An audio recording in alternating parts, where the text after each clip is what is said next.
السلام علیکم ناظرین کرام۔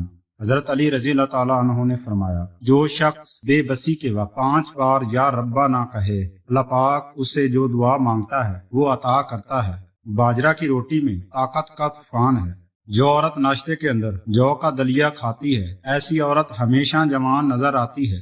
کھجور کو خوشی کا پھل کہا جاتا ہے۔ قرآن پاک میں 20 سے زائد مرتبہ کھجور کا ذکر ملتا ہے۔ اس کا ذکر احادیث مبارکہ میں بھی کثرت سے آیا ہے۔ کھجور جسمانی کمزوری کو دور کرتی ہے۔ انگور کھانے سے ذہانت میں اضافہ ہوتا ہے۔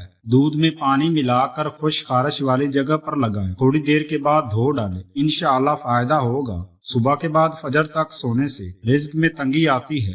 رات کے وقت عبادت کرنے سے رزق میں برکت ہوتی ہے۔ شکر قندی کا استعمال کرنے سے سر کے بال کالے ہو جاتے ہیں۔ جس کا ماتھا بڑا ہو اس کی قسمت بھی بڑی ہوتی ہے۔ ماہواری کے دوران اگر درد محسوس ہوتا ہے تو پانی میں تل ابال کر اس پانی کو پینے سے درد میں کمی آ جاتی ہے۔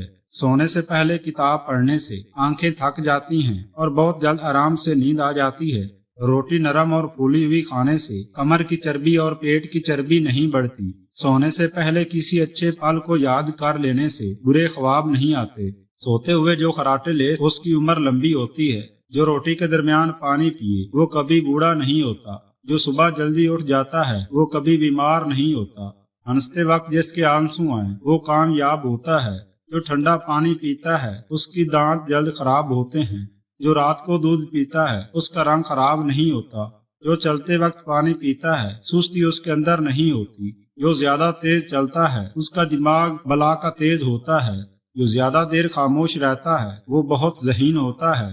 جسے غصہ زیادہ آئے اس کا دماغ اکثر خراب ہوتا ہے۔ جو پاؤں پر تیل لگاتا ہے وہ بیمار بہت کم ہوتا ہے۔